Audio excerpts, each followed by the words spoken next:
Hi there, Janet Fritz here for Galaxy Girl Creations. Welcome to my channel. Welcome to another unconventional cut file usage video. This was the theme for July that I tried to follow with MK, but as you know, I ended up with COVID and I ended up with some emergency surgery. So I didn't get everything done. I had this one filmed, but I'm just now getting to voicing it. And I apologize that it's quite a bit longer than most of my videos, but it's got quite a bit of layers and different techniques involved. So I started out with this truck cut file, and I am attaching it to my paper, just some plain cardstock with some Liquitex Basics Gesso. And this is not my favorite gesso. I have used it a few times now, and I thought the first couple times I was doing something wrong, but I don't think it's me. I think it's the gesso. Everything kind of comes out milky looking when you add color to it. And so I don't know what it is about the formula of the gesso or what, but it's definitely not my favorite. So in hindsight, I probably would have used something different if I had thought about it. But anyway, this truck has now become part of the page, and then I am going to actually watercolor it. I have this photo of this truck in Kauai that has all of these beautiful flowers coming out of it. I don't know if those are like bougainvilleas or something to that effect, but I kind of wanted it to look like it was part of the page, so I went in and put some gesso all the way around the outside of that as well, just to kind of make it blend in with the page a little bit more. And this is a little bit different technique than I've ever done before, so I thought it would be something different. So I am definitely trying a few different things on this layout that I have never done before, and I've learned a lot. So, so I'm using some Catherine Pooler ink in Flirty Fuchsia, Pucker Up, and I think the other one was, I think Pixie Dust is what it's called. I can't be certain though, but it was on the screen there. And then I'm going to use some Distress Oxide in, I think it's Salty Ocean, and then something borrowed for the Catherine Pooler.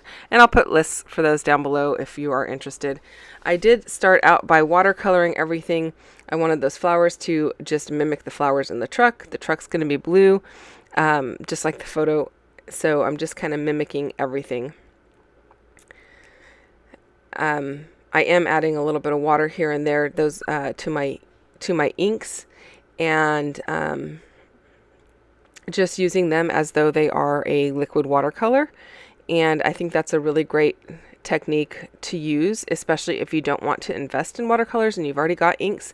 Just use your inks. There's no need to go out and run out and buy watercolors unless you're gonna go heavily into watercoloring. There's no need for that. You can use your inks, you can use your spray mists, you can use your art crayons by getting them wet and putting a little down on a non-porous surface and getting that wet. There's lots of options.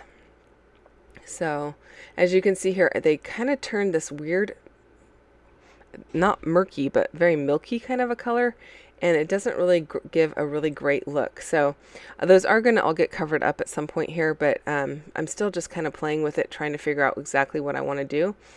And I'm going to just call it like a learning experience. So lots of different layers of inks going down here, mixing up the two just a tad bit, just so that it's got some highs and some lows in the colors.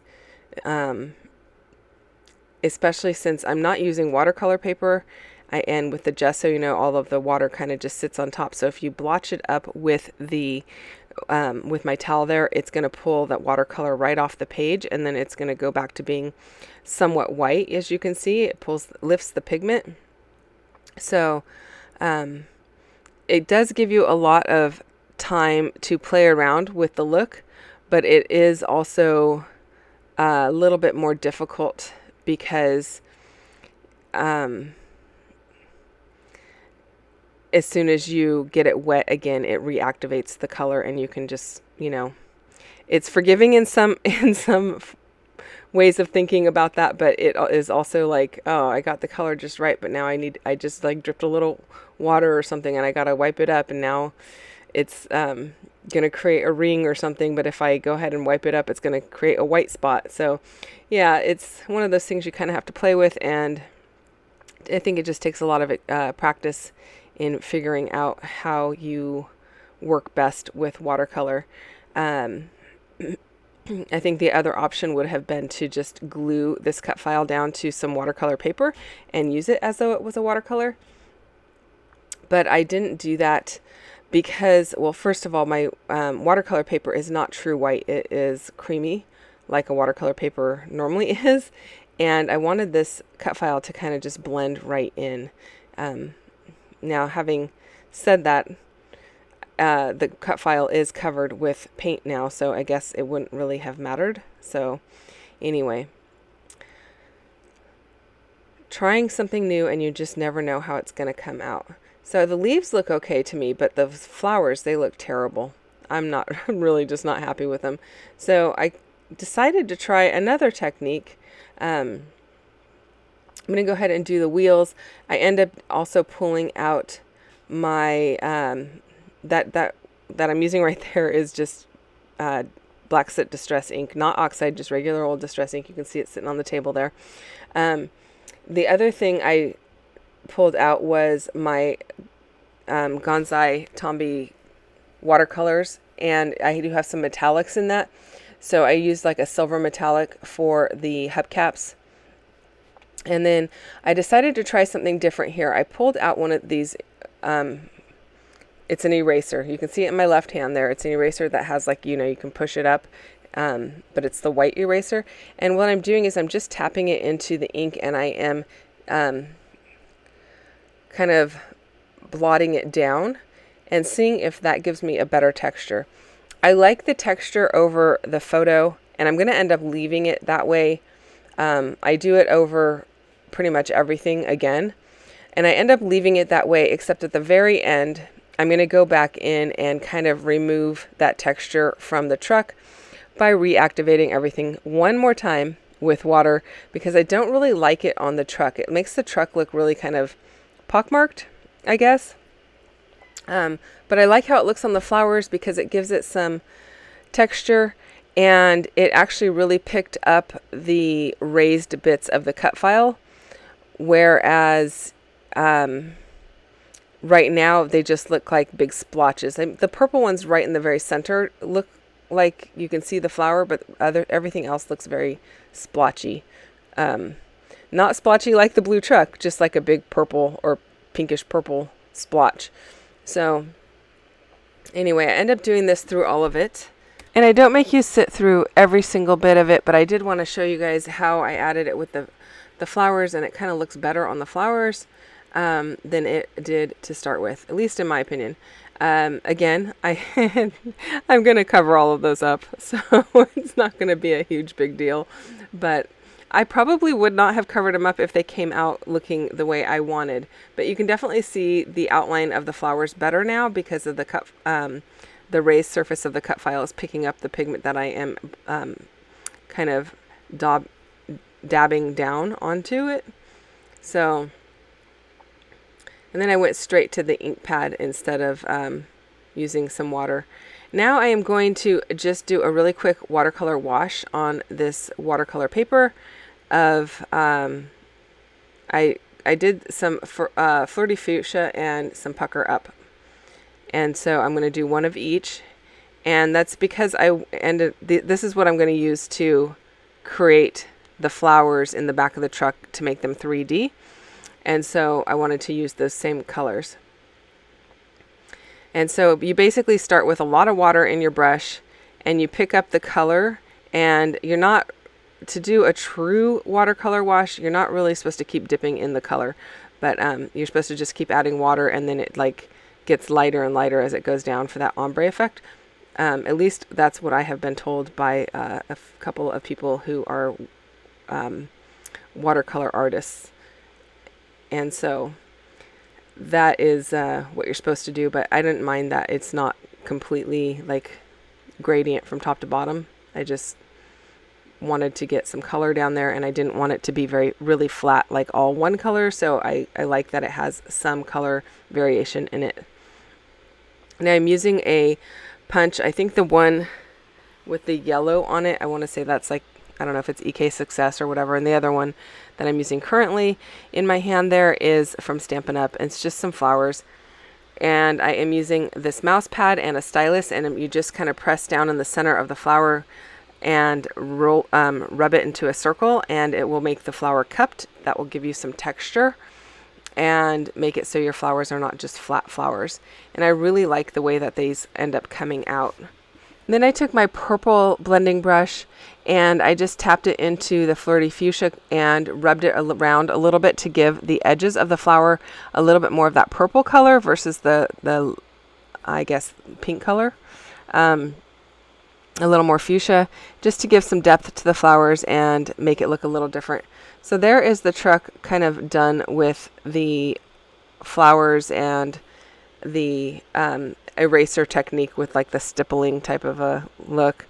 And I don't know, I think it looks a lot better once I add all of these flowers to it, and then at the very end when I go in and kind of remove some of that texture on the actual truck body, it looks better. So stick around for that. I am just kind of randomly placing these. There were quite a bit more flowers that I needed to go ahead and cup, and so that I decided to go with, instead of just cupping every single one, I just did it as I was adding them to the truck, so I could figure out the placement and which ones I was going to use. So pretty happy with that. I end up just using my Nuvo Deluxe adhesive to adhere all of those down, tuck them in, using my tweezers there to get those little tiny ones in where I want them and to get the placement just right. And you can still see some of the flowers from behind peeking through, and that's okay. I don't mind that. I just didn't like the big blobby look of the watercolor or the ink that I had put on them. I must say they look better now than they did at the very beginning, but I'm liking this a lot better. So, and then I end up putting a bunch of flowers down by the gas pump in that photo underneath the back tire there, and I like the way that that looks as well. I do add some of the Flirty Fuchsia and Pixie Dust inks. I think it's Pixie Dust. Inks down here on the edge, just so that it doesn't look like it's got white just behind it. I want it to kind of look just like the bunch of flowers that's in the back of the truck. So I'm liking how that looks. I'm going to go ahead and glue those flowers down, get them all situated so that they can dry. Once all of my flowers are dry, I'm going to go through and put some pink flamingo sequins from Spiegelmom Scraps in the centers, and those are really pretty. They're super bright pinkish purple, so that more of that fuchsia, those fuchsia tones. And the pack comes with black ones, some small iridescent white ones, and then it comes with those fuchsia ones in multiple sizes, some of which look to be clear. I'm looking at them right now if you hear me shaking them in my hand there. Well, maybe they're not clear. Yeah, but they come in multiple sizes in the pack, and so I'm liking the way that those look inside the middle of the flowers to give a little pizzazz and a little sparkle. And I'm just using my Nuvo Deluxe adhesive to adhere those down, and I'm using a crystal katana. That is the tool in my right hand there. I purchased my crystal katana at Hobby Lobby back in the day when they still had 40% off coupons. And I really enjoy this tool. It's kind of got like a waxy end that picks up the sequins, and if you get adhesive on it or whatever, it's just wax, so you can kind of like I don't want to say sharpen it, but you can kind of rub the adhesive right off, and it still works, and it's not a problem. And then the other end is kind of pokey, so you can kind of push down on the sequin to hold it in place. And it's a great tool. I love it. And prior to using that, I used a Marvy jewel picker, which was also a really good tool, but over time the end of my jewel picker kind of just got layered up with so much adhesive that when I would try to peel it off, you'd end up peeling off some of the silicone or whatever it is at the end of the jewel picker. So it didn't last as long. So I'm just using my black soot distress ink to go ahead and add a little bit around the bottom of the photo here, using that same stippling type of technique or dabbing technique to blend it out a bit. It looks kind of like concrete or cement or something like that. So that is the look I was going for anyway. I'm going to do another little watercolor wash of green on this paper. And I'm using two different shades of green. I'm using Rustic Wilderness and I think it's Grass Skirt. And then I'm using a die to just cut some leaves that are similar to the back of the truck, or the leaves in the back of the truck. And I'm going to go ahead and tuck those in because I have so much texture with the flowers. I didn't want my leaves, my two little stalks of leaves that are part of the cut file, to be just flat. I wanted some dimension there, so I thought this was a good way to add some dimension. And then I could also tuck some of them into the flower bunch that is below that back tire. So I thought that would work really well. And I'm pretty happy with the way that turned out. As you can see there, I actually just used the opposite side of the paper that I had made pink. So I'm not wasting any paper or anything. And then I am tucking in some here by the tire, like I mentioned, because in the photo there's lots of greenery in the back of that truck, or behind the truck or whatever, but lots of greenery with the fuchsia colored flowers. And I really like the way that it looks. This is kind of like a lot of work to go to for just one photo of a truck. And so I don't know that I would do this on every layout, but I thought it would be fun to try it and be something different. And I've had this photo of this truck for quite some time, and I wasn't sure what I was going to do with it. I knew I was going to scrapbook it, but I've also had this cut file for ages, like maybe 4 or 5 years in my stash of cut files, and I've been dying to use it, and I thought I would want to use it with this particular truck photo. I thought, you know, what better opportunity? I mean, it looks just like the truck in the photo, so why not? So that is kind of why I decided to go through all of this trouble, was just kind of to really just enjoy the process, to try some new things. And sometimes that's the way it is. Sometimes, you know, you're scrapbooking to get your photos on a page, and you're scrapbooking to get your project done. And this one, I was not really scrapbooking for those purposes. I was scrapbooking to kind of just play with my supplies, to try some new things, and to maybe learn a few new things, and to you know, see how it came out. At the end of the day, if I don't like it, it is just paper. The photo I do have digitally. I could reprint it if I don't like it, but I think I do enough on it that I think at the end of the day I do end up liking it once I blend out that truck a little bit more. So I decided, this is, you know, I've already got so much mixed media on this page. I'm going to just make this a mixed media page. So I pulled out this Prima stamp that is a text stamp, and I'm just using my Ranger archival ink so that when it gets wet, it doesn't run. And then, as you saw there, I'm getting using Get Glowing and Sky's the Limit shimmers, and I am just kind of loosely going around the page and adding a little bit of color here and there really lightly. I don't want it to be really dark. I just want it to look like it wasn't a white piece of paper, and to give a little bit of warmth to it by adding the Get Glowing, but I also wanted to add a little bit of that Sky's the Limit to have that kind of I don't know, aged look, maybe. I don't know exactly what it would be called, but just to kind of make it different. And so once all of that is dry, I'm going to add a little bit more text here, but I wanted it to look like it was coming out from behind the truck. So I just used my paper there as a mask so it would cover up the actual truck and I wouldn't get any more black ink on it.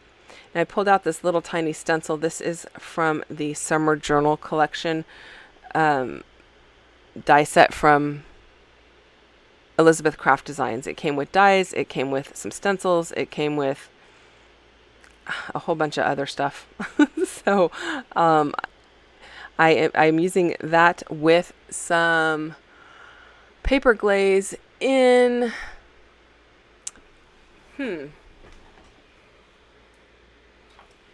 yellow primrose.